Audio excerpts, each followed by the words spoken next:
انہیں اڈیالہ جیل میں بھیجنا پڑا اور یوں وہ اسلام آباد کیپٹل ٹیریٹری کی جورسڈکشن سے نکل کے راولپنڈی میں چلے گئے جو کہ پنجاب میں ہے. اور یہ ایک پوائنٹ ہے. اب 12 تاریخ کو ہی جو اسلام آباد کے جو ایڈیشنل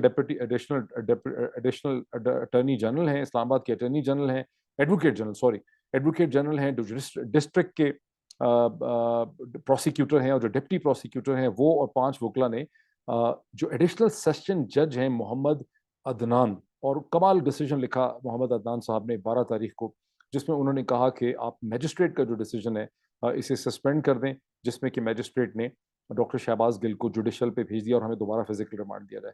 اور وہاں 7 یا 8 پیج کا ایک بڑا ہی کلیئر اور بڑا اسپیکنگ جسے ڈیسیجن کہتے ہیں وہ محمد عدنان صاحب نے لکھا، جو ایڈیشنل سیشن جج ہیں اسلام آباد کے، جس میں انہوں نے پولیس کی اور انتظامیہ کی اور پروسیکیوشن کی یہ جو ریکویسٹ تھی اسے انہوں نے رد کر دیا. That is part of the Pakistan's legal history. بہت بولڈ انہوں نے اسٹرانگ ڈیسیجن لکھا. لیکن ظاہر ہے کہ زیبا چودھری صاحبہ بڑی سخت انڈر پریشر تھیں، اور وہ پریشر ویزیبل ہے کہ جب اسلام آباد ہائی کورٹ کے ایکٹنگ چیف جسٹس جو ہیں جناب عامر فاروق صاحب، چیف جسٹس آنریبل عامر فاروق صاحب جو ہیں، وہی جو ہیں واپس بھیج دیتے ہیں کیس کو اور انسٹرکشن دیتے ہیں کہ اس کو دوبارہ میرٹ پہ سنا جائے، تو پھر ظاہر ہے کہ ایڈیشنل سیشن جج جو ہیں وہ مجبور ہو جاتی ہیں اور وہ 2 دن کا فزیکل ریمانڈ دیتی ہیں، اور وہ ظاہر ہے کہ ایک انڈر پریشر آتی ہیں. یہ میں اس لیے کہہ رہا ہوں کہ بڑا کم ہوتا ہے کہ جب ایک دفعہ کسی ملزم کو جوڈیشل پہ بھیج دیا جائے تو پولیس اس کا دوبارہ فزیکل ریمانڈ لینے میں کامیاب ہو جائے، یا ایون کوشش بھی کرے. کوشش بھی پولیس جو ہے وہ بہت کم کرتی ہے پاکستان کی جورسڈکشنز میں. آخر 70 برس میں بہت سا قانون یہاں پہ بنا ہے، اس کی وہ ڈاکومنٹ ہوا ہے، تو ایسا بڑا کم ہوتا ہے. ٹھیک ہے، اور یہی میں وکلا نے بھی بتایا اور ہماری انڈرسٹینڈنگ بھی یہی ہے. بہرحال اب اس آرڈر کو جو زیبا چودھری صاحبہ کا آرڈر ہے اور جو غلط آرڈر ہے، اسے سسپینڈ کروانے کے لیے ڈاکٹر شہباز گل کے وکلا جو ہیں وہ اسلام آباد ہائی کورٹ میں پہنچے. اور بھی تو یہ لیگل ایشوز پہ بات ہو رہی ہے مختلف کہ یہ آرڈر ہو سکتا تھا، یہ نہیں ہو سکتا تھا، فلاں قانون کیا کہتا ہے، فلاں پریسیڈنٹ کیا کہتا ہے. لیکن let's look at some of the important issues جو کھڑے ہوں گے الٹیمیٹلی عدالت کے سامنے. اور جیسے وہ عدالت کے سامنے ہیں، پاکستان کے لوگ کہتے تھے کہ اس کا تو عدالت نے فیصلہ کرنا ہے، ہم لوگوں نے بھی تو فیصلہ کرنا ہے نا. ہم بھی we are also witness to history, اور ہم بھی آنسربل ہیں to the process of history. تو ہمیں امپورٹنٹ ہو کے بے بسی سے اپنے گھروں میں نہیں بیٹھ جانا چاہیے. ہمیں بھی اپنے ڈرائنگ رومز کے اندر، دکانوں میں، آفیسز کے اندر، سوشل میڈیا کے اوپر، جہاں جہاں ہمیں موقع ملتا ہے، ہمیں ان لیگل، کانسٹیٹیوشنل، ایتھیکل ایشوز جو ہیں ہمارے سامنے، ہمارے وقت کے جو ایشوز ہیں، ان پہ ظاہر ہے ہمیں اپنی اوپینین دینی ہے، ڈسکشن کرنی ہے، انالیسس کرنی ہے. اسی لیے میڈیا ہے، اسی لیے سول سوسائٹی ہوتی ہے، اسی لیے پبلک سفیئر کا کانسیپٹ ہے، اور اسی لیے یورپ جو ہے وہ سب سے زیادہ کریٹو، اگر کوئی سوشل آرڈر ہے، پولیٹیکل آرڈر ہے گزشتہ 200 برس کا، تو وہ یورپین تہذیب ہے، جس کے اندر سے نارتھ امریکن تہذیب جو ہے اس نے ایمرج کیا ہے. باقی ساری دنیا کی بڑی سیکنڈری امپورٹنس ہے in terms of the ideas, جتنی کی امپورٹنس یورپین سویلائزیشن اور نارتھ امریکن سویلائزیشن کی ہے. تو یہ جو کانورزیشن ہے، اس میں پہلا امپورٹنٹ چیز ہے کہ اسلام آباد پولیس کو ڈاکٹر شہباز گل کی فزیکل کسٹڈی اور فزیکل جو ریمانڈ ہے وہ کیوں چاہیے. ڈاکٹر شہباز گل نے اچھا کہا، برا کہا، صحیح کہا، غلط کہا، بکواس کیا، لغو بات کی، وہ تو ٹیلی ویژن کے اوپر کی. وہ جو 20 منٹ کی کانورزیشن ہے ڈاکٹر شہباز گل کی، وہ تو مطلب ریکارڈ ہو چکی ہے. اس کا تو ٹرانسکرپٹ، اس کی ویڈیو اور اس کی آڈیو کا جو پورا ٹرانسکرپٹ ہے وہ تو پیمرا کے پاس موجود ہے. پیمرا نے اپنی جو شو کوز نوٹس بھیجا ہے اے آر وائی نیوز کو، اس کے اندر وہ موجود ہے، ساری دنیا اس کو دیکھ سکتی ہے. وہ تو اگر اس کو بین کیا ہے یوٹیوب پہ، ویسے وہ لوگوں کے پاس موجود ہے، لیکن اگر یوٹیوب کے اوپر وہ ڈسکشن نہیں ملتی اس لیے کہ پیمرا نے اس کو بین کیا ہوا ہے، اس لیے کہ اس کے خلاف ایک لیگل ایکشن ہے، لیکن اس کا پورا ریکارڈ ایگزسٹ کرتا ہے. اس ریکارڈ کو ایک عدالت کو ہونا تو یہ چاہیے نا کہ اگر اسلام آباد پولیس اور پروسیکیوشن یہ سمجھتے ہیں کہ ڈاکٹر شہباز گل نے جو کچھ کہا وہ غیر قانونی تھا، وہ کسی قانون کی خلاف ورزی کرتا ہے، وہ غیر آئینی ہے، کانسٹیٹیوشن کی خلاف ورزی کرتا ہے، تو عدالت میں اس ٹرانسکرپٹ کو ایگزامن کیا جائے، اس ویڈیو کو وہاں چلایا جائے، اس کو سنا جائے in the presence of police, in the presence of prosecution, in the presence of lawyers and counsels from both sides. اور اس عدالت کے اندر جنرل پبلک کو، پڑھے لکھے لوگوں کو پرمیشن ہونی چاہیے، اس میں سے لوگوں کو باہر نہیں ہونا چاہیے. وہاں اس عدالت میں جب وہ پروسیڈنگ ہو تو پوری کی پوری پاکستانی میڈیا کو، ٹیلی ویژن اینکر پرسنس کو، جو ایڈیٹرز ہیں، جو رپورٹرز ہیں، جو کالمنسٹ ہیں، ان سب کو وہاں موجود ہونا چاہیے، ان کو پرمیشن ہونی چاہیے، بلکہ اس کی لائیو براڈ کاسٹ کر دیں تاکہ وہاں پر یہ ڈٹرمن ہو سکے کہ ڈاکٹر شہباز گل نے جو کچھ کہا، غلط کہا، صحیح کہا، بکواس کی، بڑی بدماشی کی انہوں نے، وہ کیا کہا انہوں نے، اس کا جو سبسٹنس ہے اس کو ایگزامن ہونا چاہیے. یہی ہونا چاہیے نا کیس پولیس کا, یہی ہونا چاہیے نا کیس پروسیکیوشن کا. جب آپ یہ کہتے ہیں کہ ہمیں ڈاکٹر شہباز گل کی فزیکل کسٹڈی چاہیے, جبکہ یہ بات پہلے ثابت ہو چکی ہے کہ ڈاکٹر شہباز گل کو بدترین طریقے سے ٹارچر کیا گیا. تو حامد میر صاحب کہہ چکے ہیں اپنے ٹویٹس کے اندر, وہ اپنے پروگرامز کے اندر کہہ چکے ہیں. آج اسد عمر نے جب اپنی پریس ٹاک کی, انہوں نے بھی اس کو ویریفائی کیا. وسیم شہزاد سینیٹر وہاں پہ گئے, انہوں نے بھی ویریفائی کیا. ڈاکٹر شہباز گل کو جب تھوڑی دیر کے لیے موقع ملا عدالت میں آنے کا, انہوں نے رپورٹرز کو, میڈیا کو اس چیز کا بتایا. انہوں نے عدالت کے اندر اپنے کپڑے اٹھا کے دکھایا کہ ان کے جسم پہ کس طرح سے ان کو بڑھانا کر کے, ننگا کر کے ان کو مارا پیٹا گیا, ہینٹروں سے مارا پیٹا. انہوں نے سب اس کی تفصیل دے دی ہے. تو پھر کیا وجہ, اچھا ان کا میڈیکل بھی نہیں ہوا, میڈیکل کسی اور کا کرا کے پیش کر دیا گیا عدالت کے سامنے. تو یہ جو ساری انلیگیلٹیز ہو رہی ہیں under the cover of the لا, یعنی لیگل پروسیس کے اندر ایک سائڈ سے ایک شخص کو آپ قانون کے طریقے سے, قانون کا بہانہ بنا کے ایک شخص کو گرفتار کیا گیا ہے, اسے مارا پیٹا جا رہا ہے, اس کا فزیکل ریمانڈ لیا جا رہا ہے. دوسری طرف سے اسے ٹارچر کیا جا رہا ہے جس کی قانون میں اجازت نہیں ہے. اور وہ جو ٹارچر کا آسپیکٹ ہے اس کی کوئی انویسٹیگیشن, کوئی انکوائری نہ عدالت اس کے بارے میں سوال اٹھا سکتی ہے. جب عدالت کو پوچھا جاتا ہے تو وہاں کہیں ایویڈنس لائیں, ایویڈنس لانے کے لیے میڈیکل ایگزامینیشن کروائیں. میڈیکل ایگزامینیشن کسی اور شخص کا کرا دیا جاتا ہے جو ہماری انڈرسٹینڈنگ ہے, اور جو کہ ڈاکٹر شہباز گل نے کہا ہے کہ میرا میڈیکل ایگزامینیشن ہوا ہی نہیں, اور بعد میں کوئی اور ہی معاملہ تھا کہ میڈیکل ایگزامینیشن کے نام پہ ان کو اڈیالہ جیل سے نکال کر کہیں اور لے جانے کی کوشش کی جا رہی. جو یہاں پہ فنڈامنٹل کوشچن, پہلا تو کوشچن ہے کہ بھئی آپ نے ان کی اسٹیٹمنٹ, ٹرانسکرپٹ اور ویڈیو موجود ہے, وہاں اس کا انالیسس کر لیں, کیونکہ آپ کا کیس یہ ہے کہ انہوں نے بکواس کی, انہوں نے ریاست کے خلاف بات کی, ان کو ایک ایسی بات انہوں نے کی, انہوں نے بغاوت پہ اکسایا, انہوں نے نیوٹرلی پیدا کرنے کی کوشش کی. تو آپ کے پاس ویڈیو بھی ہے, آڈیو بھی ہے, ٹرانسکرپٹ بھی ہے, اس کا انالیسس کر لیں. اس کے اوپر عدالت کہے کہ بھئی یہ چیز جو ہے, جو کچھ کہا یہ غلط ہے, کتنا غلط ہے, اس پہ کیا سزا ہونی چاہیے. لیکن پھر آپ ان کی فزیکل ریمانڈ کیوں حاصل کرنا چاہتے ہیں, ٹارچر کر کے ان سے کیا کنفیشن جو ہے وہ ایکسٹریکٹ کرنا چاہتے ہیں. یہ ایک بڑا امپورٹنٹ کوشچن. اس کے ساتھ درجنوں سوال جو ہیں وہ نہ تھیں. ایک سوال یہ ہے, کیا پاکستان کے آئین میں, آئین پاکستان کے اندر اور دنیا کے قانون کے اندر اور پاکستان کی جو سارا کرمنل پروسیجر, اس میں کہیں لکھا ہوا ہے کہ آپ ایک ایکیوز کو تشدد کر کے, ٹارچر کر کے, مار پیٹ کے, ڈرا دھمکا کے اس سے کنفیشن ایکسٹریکٹ کر سکتے ہیں؟ کیا آپ اس سے انفارمیشن حاصل کر سکتے ہیں؟ تہذیب یافتہ جو 20 ملک ہیں دنیا کے, اور پھر جو سیکنڈری سویلائزیشنز ہیں 20 کے بعد, ان میں تو کہیں پر اس کی اجازت قانون نہیں ہے. اور مجھے تو وکلا نے یہی بتایا ہے کہ پاکستان کے آئین میں, قانون میں اس کی کوئی ریٹن گنجائش نہیں ہے. یہ جو بھی پولیس مار پیٹ کرتی ہے, ٹارچر کرتی ہے, تشدد کرتی ہے, یہ غیر قانونی ہے. تو آپ قانون کے نام پہ غیر قانونی حرکت کرتے ہیں. اس غیر قانونی حرکت کو, باربیرک پریکٹس کو آپ ایکسیپٹ کر لیتے ہیں.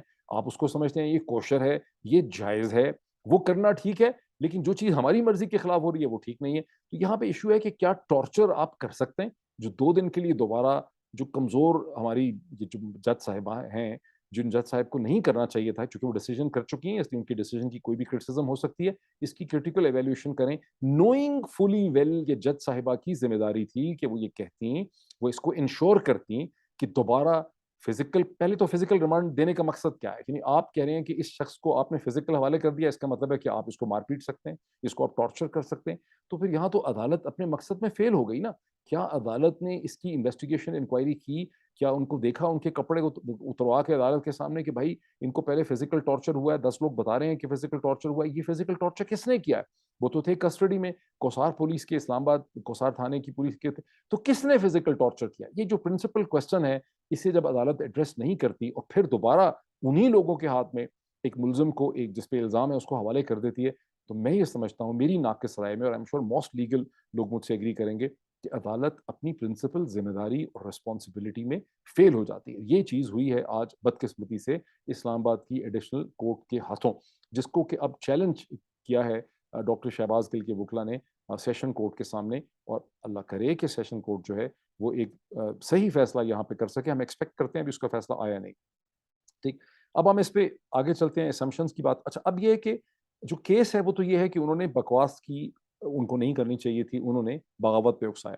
لیکن اسمپشن یہ ہے کہ آپ کہہ رہے ہیں کہ ہمیں ان کا لیپ ٹاپ چاہیے, ہمیں ان کا فون چاہیے, ہمیں ان کی فلان چیز چاہیے. اس کا مطلب ہے کہ آپ کی اسمپشنز کچھ اور ہیں, آپ قیاس آرائی کے اوپر یہ کیس مبنی ہے, کہ آپ یہ ثابت کرنا چاہتے ہیں کہ ڈاکٹر شہباز گل نے جو کچھ کہا وہ ایک پلان تھا, وہ ایک پلاٹ تھا, وہ ایک سازش تھی. تو اس کا تو پھر لیگل طریقہ یہ ہے نا کہ پہلے آپ کے پاس ایویڈنس ہونی چاہیے